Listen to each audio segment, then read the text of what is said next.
नमस्कार दोस्तों, स्वागत है आपका डेली करंट अफेयर्स में। दोस्तों, आज की वीडियो है 31 जुलाई 2024 के महत्वपूर्ण करंट अफेयर के बारे में। तो चलिए दोस्तों, आज की वीडियो शुरू करते हैं।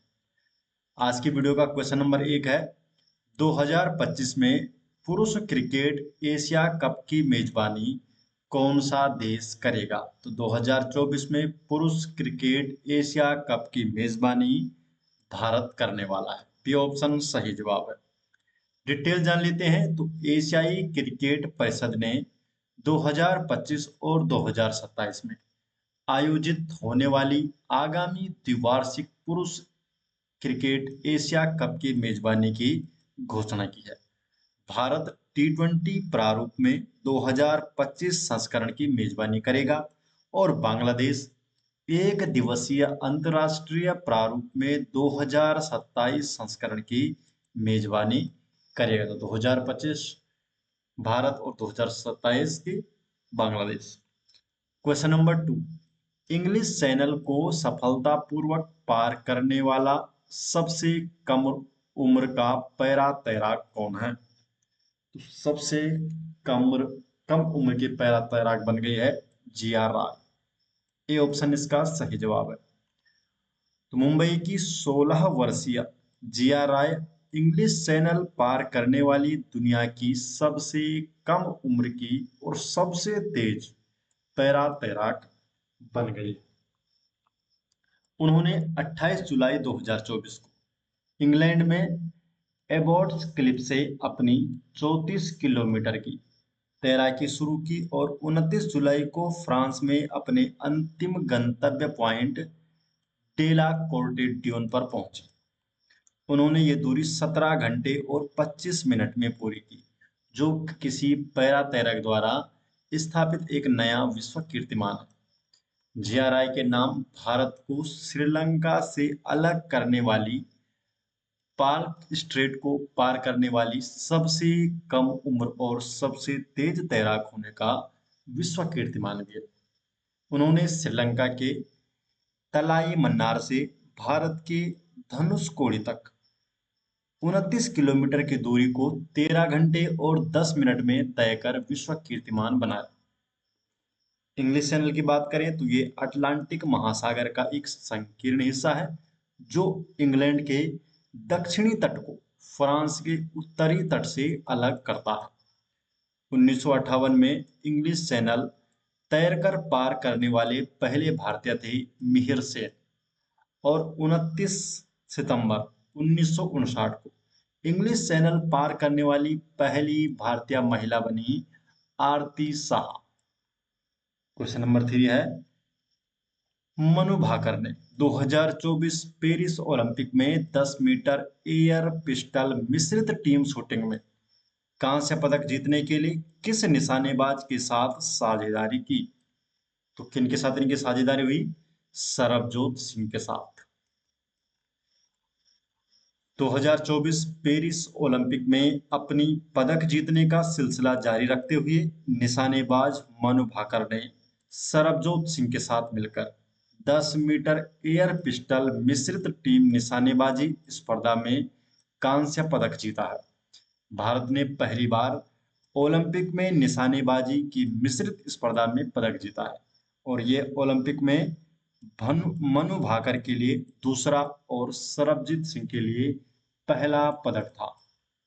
क्वेश्चन नंबर 4, हाल ही में किस वित्तीय नियामक ने सेवा चैटबॉट लॉन्च किया है? तो किस वित्तीय नियामक ने सेवा चैटबॉट लॉन्च किया है? तो इसका सही जवाब है सेबी। तो सेबी के द्वारा चैटबॉट लॉन्च किया गया है। Capital market regulator SEBI full form है security and exchange board of India.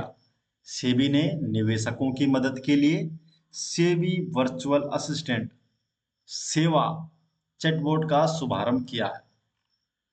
सेवा चैटबॉट एक कृत्रिम बुद्धिमत्ता सक्षम चैटबॉट है, जो निवेशकों के कुछ सवालों का जवाब देगा। भारतीय प्रतिभूति विनिमय board SEBI security exchange board of India की स्थापना 1988 में भारत सरकार के द्वारा की गई थी। और इसे 1992 में security exchange board of India अधिनियम 1992 के तहत एक वैधानिक निकाय बनाया गया था। ये भारत में पूंजी बाजार और कमोडिटी बाजार का नियामक है। क्वेश्चन नंबर 5, निकोलस मादुरो को हाल ही में किस देश के राष्ट्रपति के रूप में पुनः चुना गया है? तो सही जवाब है इसका वेनेजुएला का। ये ऑप्शन सही जवाब है। तो वेनेजुएला के चुनाव आयोग नेशनल इलेक्टोरल काउंसिल ने मौजूदा राष्ट्रपति निकोलस मादुरो को 28 जुलाई 2024 को देश में हुए राष्ट्रपति चुनाव का विजेता घोषित किया है। वेनेजुएला एक दक्षिण अमेरिकी देश है जहां दुनिया का सबसे ऊंचा झरना, जिसका नाम है एंजेल फॉल्स, जिसकी ऊंचाई लगभग 979 मीटर है। दक्षिण अमेरिका की सबसे बड़ी झील माराकाइबू झील, ये भी वेनेजुएला में स्थित है और ये देश पेट्रोलियम भंडार से समृद्ध है और यह पेट्रोलियम निर्यातक देशों के संगठन ओपीईसी का सदस्य भी है, organisation of petroleum exporting country. Capital है कारकस और करेंसी है वेनेजुएलन बोलीवर। प्रेसिडेंट है निकोलस मादुरो। क्वेश्चन नंबर 6, सादो सोने की खान को हाल ही में यूनेस्को विश्व धरोहर स्थल घोषित किया गया। यह किस देश में है? तो जो साडो सोने की खान है तो ये जापान में है, जिसे यूनेस्को विश्व धरोहर स्थल घोषित किया गया है। यूनेस्को के द्वारा विश्व धरोहर घोषित स्थल घोषित किया है साडो सोने की खान को, जो कि जापान में स्थित है। तो यूनेस्को की विश्व धरोहर समिति ने हाल ही में जापान की साडो सोने की खान को सांस्कृतिक विरासत स्थल के रूप में पंजीकृत करने का फैसला किया है और यह फैसला टोक्यो और सियोल के बीच संबंधों में सुधार का भी संकेत है। यह खदान उत्तरी जापान में निगाटा के तट से दूर एक द्वीप पर स्थित है। क्वेश्चन नंबर 7, प्रतिष्ठित royal society of chemistry London के फेलो के रूप में किस भारतीय वैज्ञानिक को शामिल किया गया है? किन्हें शामिल किया गया है? सुंदर गोपाल श्रीधर को। सुंदर गोपाल श्रीधर को royal society of chemistry London के फेलो के रूप में शामिल किया गया है। तो भारतीय रासायनिक प्रौद्योगिकी संस्थान हैदराबाद में रासायनिक इंजीनियर और मुख्य वैज्ञानिक डॉक्टर सुंदर गोपाल श्रीधर को प्रतिष्ठित royal society of chemistry London के फेलो के रूप में शामिल किया गया है। क्वेश्चन नंबर 8 है, 54वें अंतर्राष्ट्रीय भौतिकी ओलंपियाड 2024 में भारत ने कितने पदक जीते हैं? तो भारत ने कुल कितने पदक जीते हैं? तो भारत ने जीते हैं कुल 5 पदक। B option. मध्य प्रदेश के इंदौर के वेद लाहौटी और छत्तीसगढ़ के रायपुर के रिदम केडिया ने अंतर्राष्ट्रीय भौतिकी ओलंपियाड 2024 में स्वर्ण पदक जीता है। भारतीय टीम ने 2 स्वर्ण और 3 रजत पदक, कुल मिलाकर 5 पदक प्राप्त किए हैं। इसका आयोजन हुआ था ईरान के इस्फहान में।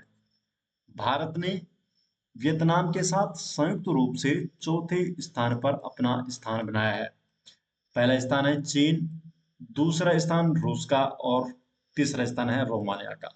चौथे स्थान पर भारत और वियतनाम संयुक्त रूप से है। क्वेश्चन नंबर 9, वर्ष 2024 में अंतर्राष्ट्रीय क्रिकेट में 1000 रन का आंकड़ा छूने वाले पहले खिलाड़ी कौन बन गए हैं? कौन बन गए हैं? यशस्वी जायसवाल।